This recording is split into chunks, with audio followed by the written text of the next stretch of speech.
চাঁপাইনবাবগঞ্জে চৌকা সীমান্তে গাছ কাটা নিয়ে বিজিবি ও বিএসএফ উত্তেজনা, বাংলাদেশের ফসল নিয়ে যাচ্ছে ভারতীয়রা। জুলাই অভ্যুত্থানের ঘোষণাপত্রে অভিমত চায় অন্তর্বর্তী সরকার, জানালো প্রেস উইং। মতামত দেওয়া যাবে 23 জানুয়ারি পর্যন্ত। ভ্যাট ও মুদ্রানীতি নিয়ে উদ্বেগ প্রকাশ বিএনপির, কর আরোপের সিদ্ধান্ত প্রত্যাহারের আহ্বান জানালো মির্জা ফখরুল। এবং চাঁদাবাজি ও ঘুষ দুর্নীতির বিরুদ্ধে লড়াই শেষ হয়নি, বললেন জামায়াত আমির। বৈষম্যহীন সমাজ প্রতিষ্ঠার অঙ্গীকার।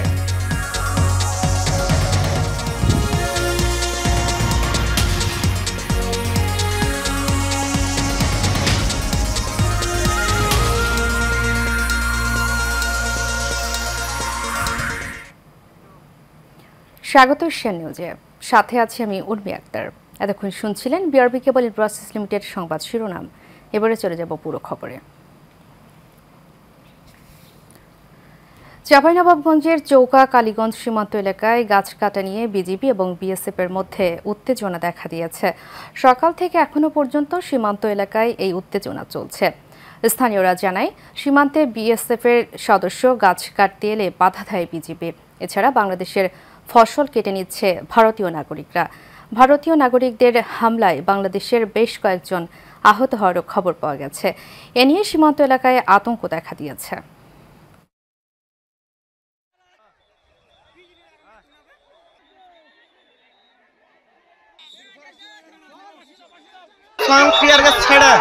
আমাদেরকে যে তীর মেরেছে, আমাদের অনেক জনগণকে তীর মেরেছে। ভারতের বিএসএফ কে নিয়ে কিনা চায়রা নিয়ে এসে মনে করে বাংলাদেশের কাজ টাজ কাটে বাংলাদেশের একটা বিজিবির আঙুল কাটে দিছে। জুলাই ঘোষণাপত্র নিয়ে চিঠির মাধ্যমে নিজেদের অভিমত জানাতে পারবেন সাধারণ নাগরিকরা। সকালে প্রধান উপদেষ্টার প্রেস উইং এক সংবাদ বিজ্ঞপ্তিতে কথা জানায়।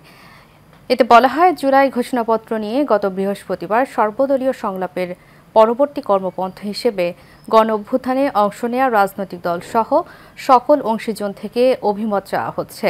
প্রধান উপদেষ্টার কার্যালয়ে উপদেষ্টা মাহফুজ আলম বরাবর চিঠি মারফত সবাই সুচিন্তিত অভিমত জানাতে পারবেন। আগামী 23 জানুয়ারি পর্যন্ত চিঠি মারফত নাগরিকরা অভিমত জানাতে পারবেন। এই অভিমতগুলো পর্যালোচনা করে একটি সংশোধিত এবং সর্বজনগ্রাহ্য ঘোষণাপত্র তৈরি করা হবে এবং জনগণের উপস্থিতিতে তা শীঘ্রই ঘোষণা করা হবে। বিভিন্ন পণ্যের উপর ভ্যাট আরোপ করায় উদ্বেগ জানিয়ে বিএনপির মহাসচিব মির্জা ফখরুল ইসলাম আলমগীর বলেছেন, চলমান অর্থনৈতিক সংকটের মধ্যে 61টি পণ্যে ভ্যাট বসানোর কারণে জনজীবনে নেতিবাচক প্রভাব পড়বে। ভ্যাট আরোপের বিষয়ে এনবিআরের সিদ্ধান্তকে অযৌক্তিক ও জাতীয় স্বার্থবিরোধী বলেও মনে করেন তিনি। কাউসার আহমেদের রিপোর্ট। সকালে রাজধানী গুলশানে বিএনপি চেয়ারপারসনের কার্যালয়ে বিভিন্ন পণ্যের উপর ভ্যাট আরোপে দলটির প্রতিক্রিয়া জানাতে সংবাদ সম্মেলনের আয়োজন করেন বিএনপি মহাসচিব মির্জা ফখরুল ইসলাম আলমগীর।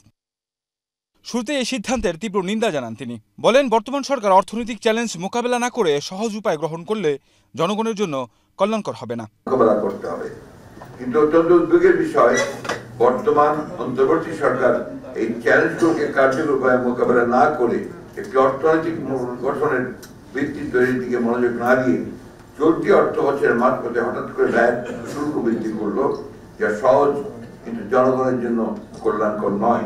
এ সময় এটি মোকাবেলায় বেশ কিছু প্রস্তাব পেশ করেন তিনি। সরকারের প্রায় 56,000 কোটি টাকা থেকে প্রায় 3 লাখ কোটি টাকা পর্যন্ত রাজস্ব আয় কম হয়। নানা কারণে তথ্য প্রযুক্তি ব্যবহার করে এই কর ফাঁকি রোধ করা যায়।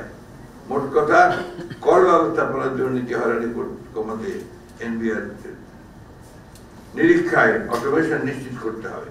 পরে পরোক্ষ কর না বাড়িয়ে প্রত্যক্ষ কর বাড়ানোর আহ্বান জানিয়ে বিএনপি মহাসচিব মির্জা ফখরুল ইসলাম আলমগীর বলেন, ভুল নীতিমালা গ্রহণের মাধ্যমে দুঃশাসনের মধ্যে ফেলে দেবে এ সরকার। বর্তমান অন্তর্বর্তী সরকার। কাউসার Ahmed, Asian television, Dhaka.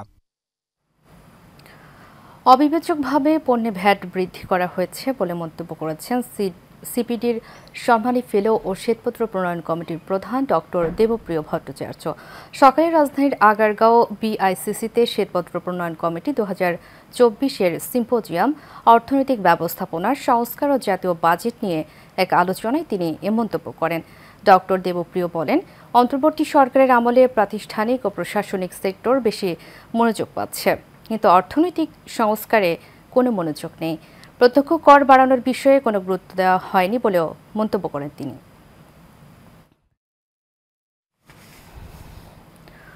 London ক্লিনিকে চিকিৎসাধীন বিএনপি চেয়ারপারসন বেগম খালেদা জিয়ার স্বাস্থ্যের কিছুটা অবনতি হয়েছে।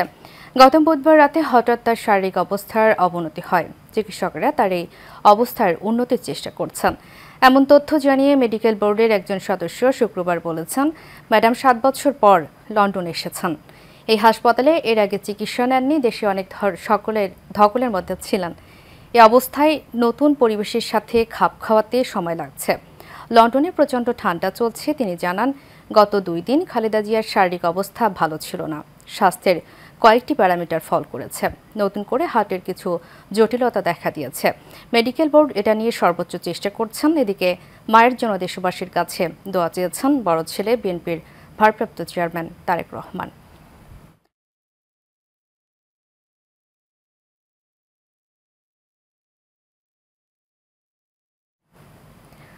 জামায়াতে ইসলামীর আমির ডক্টর শফিকুর রহমান বলেছেন, চাঁদাবাজি, ঘুষ ও দুর্নীতির বিরুদ্ধে এখনও লড়াই শেষ হয়নি। দুর্নীতিমুক্ত ও বৈষম্যহীন সমাজ প্রতিষ্ঠার লক্ষ্যে সংগ্রাম চালিয়ে যেতে হবে। শনিবার রাজশাহীর ঐতিহাসিক মাদ্রাসা ময়দানে অনুষ্ঠিত কর্মী সম্মেলনে তিনি একথা বলেন। তিনি আরও বলেন, রাজশাহীতে চাঁদাবাজি, ঘুষ ও দুর্নীতি বন্ধ হয়নি। এসব বন্ধ না হলে সংগ্রাম চলবে। সম্মেলনে সভাপতিত্ব করেন রাজশাহী মহানগর আমির ডাক্তার কেরামত আলী। বিশেষ অতিথি হিসেবে বক্তব্য রাখেন কেন্দ্রীয় নায়েবে আমির অধ্যাপক মুজিবুর রহমান, মাওলানা রফিকুল ইসলাম খান এবং কেন্দ্রীয় নির্বাহী পরিষদের সদস্য অধ্যক্ষ শাহাবুদ্দিন সহ অন্যান্য নেতৃবৃন্দ। মামলা বাণিজ্য অনেকে করে, তাদের প্রতি আমাদের আন্তরিক অনুরোধ, ভাই কাজগুলা করিয়েন না। আমাদের শহীদদের আত্মা কষ্ট পাবে। আর আমাদের জীবন্ত সন্তানেরা যারা শহীদ হওয়ার নিয়ত করে গড় থেকে বের হয়ে রাস্তায় সেদিন লাখো লাখো সন্তান, কোটি কোটি সন্তান নেমেছিল, তারা অন্তরে বড় কষ্ট পাবে। তাদেরকে কষ্ট দেবেন না মেহেরবানি।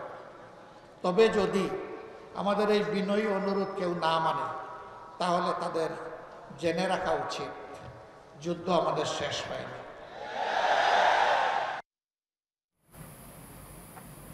মিয়ানমারের রাখাইনে অস্থিরতায় 1.5 মাস ধরে বন্ধ রয়েছে কক্সবাজার টেকনাফ স্থলবন্দরে পণ্য আমদানি রপ্তানি। ফলে শত শত কোটি টাকার রাজস্ব হারাচ্ছে সরকার। আর ওপারে পড়ে রয়েছে ব্যবসায়ীদের শত কোটি টাকার মালামাল। মোহাম্মদ ফারুকের রিপোর্টে বিস্তারিত জানাচ্ছেন আরফ ইসলাম হিমু। মিয়ানমারের বিচ্ছিন্নবাদী সশস্ত্র সংগঠন আরাকান আর্মি দেশটির সরকারি বাহিনীর সঙ্গে লড়াইয়ের প্রভাব পড়েছে বাংলাদেশের সঙ্গে দেশটির পণ্য আমদানি রপ্তানিতে। টেকনাফের স্থলবন্দরে পণ্য আমদানিতে নেমেছে ধস। গত 1 বছরে 90% আমদানি কমে গেছে উল্লেখ করে ব্যবসায়ীরা জানান, শত শত কোটি টাকার পণ্য আটকে আছে ওপারে। এতে করে পথে বসার জোগাড় তাদের। আমাদের ব্যবসায়ীদের অর্ধ কোটি টাকার উপরে আমাদের মায়ানমারে আমাদের ইনভেস্ট করা আছে। এদের যুদ্ধের কারণে, অভ্যন্তরীণ যুদ্ধের কারণে আমরা ঠিকমতো ব্যবসায়ীরা আমদানি করতে পারতেছে না। তার কারণে অনেক টাকার লোকসান গুনতেছে। শুধু ব্যবসায়ীরাই নয়, আমদানি রপ্তানি বন্ধে বিপাকে পড়েছেন বন্দরের শ্রমিকরাও। দীর্ঘদিন পর্যন্ত মাল না আসার কারণে আমরা অনেক কষ্টে আছি। প্রায় 800-900 জন লেবার কষ্ট হয়ে আছে। ব্যবসায়ীদের সঙ্গে সঙ্গে লোকসান গুনতে হচ্ছে সরকারকেও। তবে শীঘ্রই পরিস্থিতি স্বাভাবিক হওয়ার প্রত্যাশা এই কর্মকর্তার। যদি আরাকান আর্মির সাথে বাংলাদেশের একটা ভালো বোঝাপড়া হয়ে যায়, তখন এই যে জট, এই যে সমস্যা তৈরি হয়েছে আমদানি রপ্তানির ক্ষেত্রে, এই সমস্যাটা দূরীভূত হবে। গেল 2023-24 অর্থ বছরে মিয়ানমার থেকে 68,000 মেট্রিক টন পণ্য আমদানি হয়েছে, যার প্রেক্ষিতে বাংলাদেশ সরকারের রাজস্ব আদায় হয়েছে 404 কোটি টাকা। আরভি ইসলাম হিমু, এশিয়ান টেলিভিশন।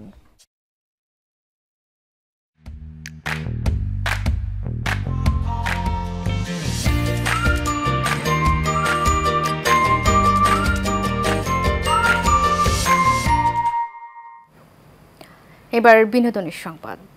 দেশের প্রথম প্রিমিয়াম মেগাগেটেড কমিউনিটি রূপায়ণ সিটি উত্তরার আভিজাত্যের প্রতীক স্কাইফিলার লাউঞ্জে গ্রাহকদের জন্য আয়োজন হয় একটি স্মরণীয় অনুষ্ঠান গজল নাইট। শিল্পী আরিফুল ইসলাম মিঠুর মধুর গলায় গাওয়া গজলের সুরের মূর্ছনায় মুগ্ধ হয়েছিলেন উপস্থিত সকলে। গজল সন্ধ্যার আমন্ত্রিত অতিথিরা বলেন, রূপায়ণ সিটি এমন সুন্দর অনুষ্ঠানের আয়োজন করে তাদের জীবনে এক নির্মল প্রশান্তির পরশ।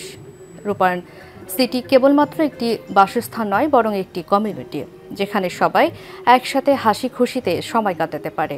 রূপায়ণ গ্রুপের মার্কেটিং পরিচালক অমিত চক্রবর্তী বলেন, আমরা বিশ্বাস করি সংস্কৃতির বিকাশ একটি সমাজের জন্য অত্যন্ত গুরুত্বপূর্ণ। এই অনুষ্ঠানের মাধ্যমে আমরা আমাদের গ্রাহকদের সাথে সংস্কৃতির সন্ধ্যা ভাগ করে নিতে পেরে আনন্দিত।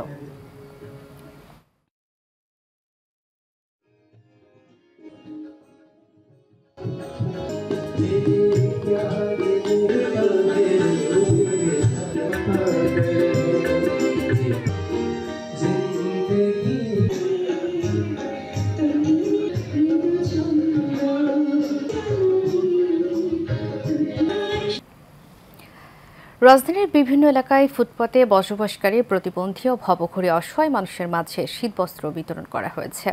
বাংলাদেশ বেকার মুক্তি পরিষদের উদ্যোগে এই শীতবস্ত্র বিতরণ করা হয়।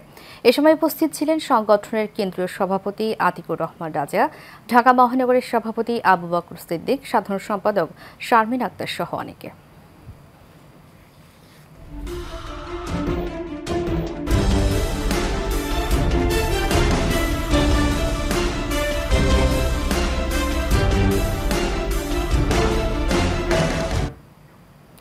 এবারে সারা বাংলা প্রসঙ্গ।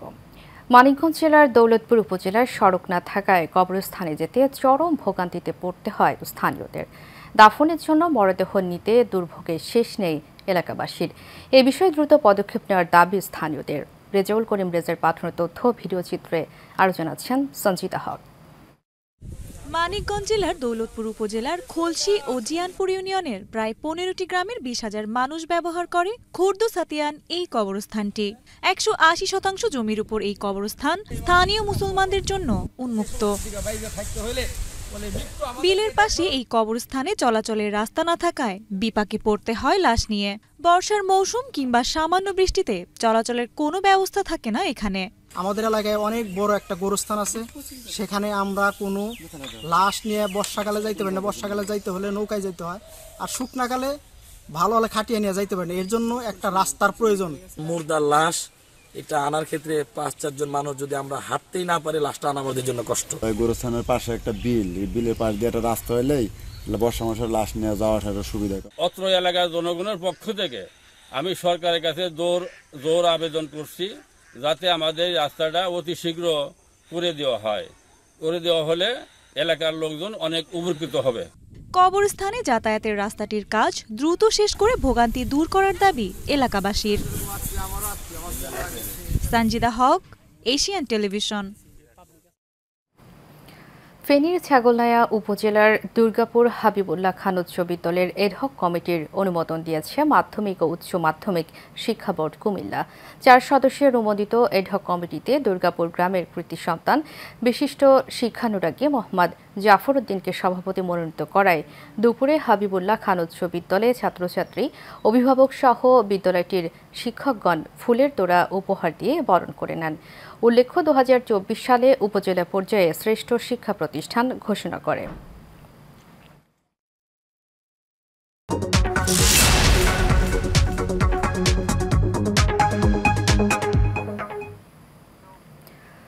সিরাজগঞ্জের শাহজাদপুরে বাণিজ্যিকভাবে চাষ হচ্ছে ইউরোপের সুস্বাদু সবজি স্কোয়াশ। অল্প খরচে এবং অল্প জমিতে অধিক ফলন হওয়ায় স্কোয়াশ চাষে আগ্রহ বাড়ছে কৃষকদের। শাহজাদপুর উপজেলা কৃষি অফিসের পক্ষ থেকে এই অঞ্চলের কৃষকদের পরামর্শ এবং সার্বিক সহযোগিতা দেওয়া হচ্ছে নতুন এই সবজি চাষে। উন্নত জাতের বীজ অল্প জমিতেই অধিক ফলন হয়ে থাকে। এই স্কোয়াশ ঢাকা সহ দেশের বিভিন্ন জেলায় চলে যাচ্ছে। এই সবজি চাষ করে বেকারত্ব দূর করার পাশাপাশি কর্মসংস্থানের সৃষ্টি করতে পারে বেকার যুবকরা। এবছর সিরাজগঞ্জের শাহজাদপুর উপজেলায় 25 হেক্টর জমিতে স্কোয়াশ চাষ হচ্ছে।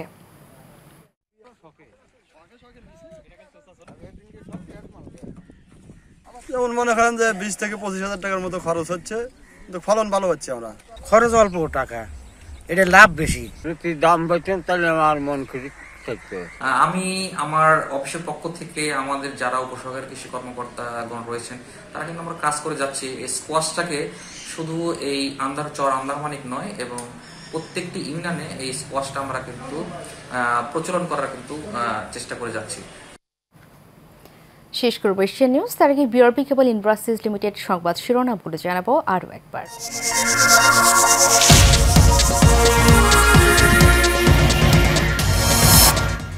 চাঁপাইনবাবগঞ্জে চৌকা সীমান্তে গাছ কাটা নিয়ে বিজিবি ও বিএসএফ এর উত্তেজনা, বাংলাদেশের ফসল নিয়ে যাচ্ছে ভারতীয়রা। জুলাই অভ্যুত্থানের ঘোষণাপত্রে অভিমত চায় অন্তর্বর্তী সরকার, জানালো প্রেস উইং। মতামত দেওয়া যাবে 23 জানুয়ারি পর্যন্ত। ভ্যাট ও মুদ্রানীতি নিয়ে উদ্বেগ প্রকাশ বিএনপির, কর আরোপের সিদ্ধান্ত প্রত্যাহারের আহ্বান জানালেন মির্জা ফখরুল। এবং চাঁদাবাজি ও ঘুষ দুর্নীতির বিরুদ্ধে লড়াই শেষ হয়নি, বললেন জামায়াত আমির। বৈষম্যহীন সমাজ প্রতিষ্ঠার অঙ্গীকার।